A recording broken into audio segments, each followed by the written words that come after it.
Hello বন্ধুরা, তোমাদের সবাইকে জানাই হ্যাপি নিউ ইয়ার।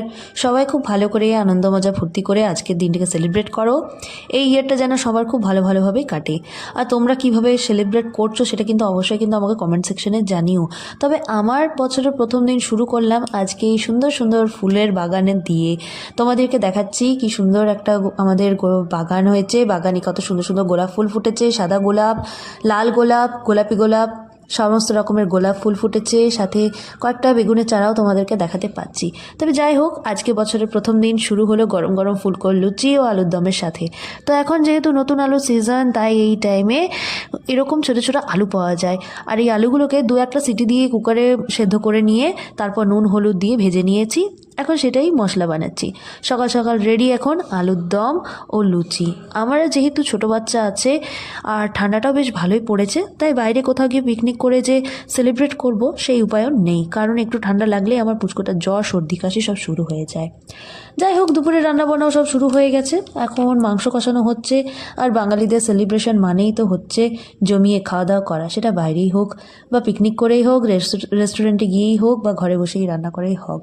যাই হোক, ভালো ভালো মেনু থাকলেই হবে। এখন সন্ধ্যাবেলার টাইম, আর সন্ধ্যাবেলাতে আমার শাশুড়ি মা এখন বেগুনি ছাকছে। চায়ের সাথে টাটাও তো দরকার, তাই না? তবে শীতকালে সন্ধ্যাবেলায় এরকম গরম গরম চা বেগুনি খাওয়ার মজাটা একদম আলাদা। পুচকু তার দাদা দিদিকে পেয়ে গেছে নিউ ইয়ার সেলিব্রেট করার জন্য। ও নিজের মতো করেই দাদা দিদির সাথে এখন খেলে বেড়াচ্ছে। আর সকাল থেকে তো চিকেন মাটন অনেক কি তো হলো খাওয়া।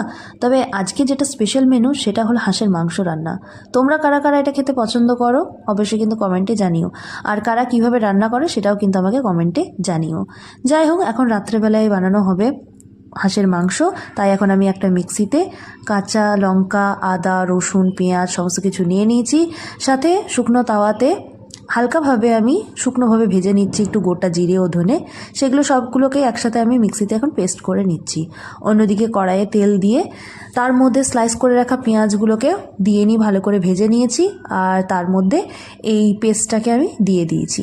সবগুলোকে একসাথে ভালো করে ভেজে নিয়ে তার মধ্যে হাঁসের মাংসটা দিয়ে নিয়ে হালকা হালকা করে কষিয়ে নেওয়া হলো। খুব একটা কষাবার দরকার নেই, কারণ এই মাংস যত বেশি কষানো যায় ততই বেশি চিমড় হয়ে যায়, তখন আর খেতে খুব একটা ভালো লাগে না।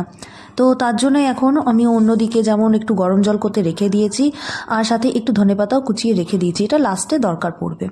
এখন মাংসটা হালকা কষিয়ে নিয়ে ওটাকে আমি প্রেসার কুকারে সেদ্ধ করে নেবো। 2-3টে সিটি দিলেই ভালো করে সেদ্ধ হয়ে যাবে, খেতেও খুব একটা চিমড় লাগে না। তো এখন সেটাই করা হচ্ছে। এখন এটাকে প্রেসার কুকারে আমি দিয়ে দিচ্ছি। 2-3টে সিটি পড়ে গেছে, তারপর ওপর থেকে আমি শাহি গরম মশলা ও সাথে ধনেপাতা কুচিও দিয়ে দিয়েছি। এখন একদম আমার রেডি।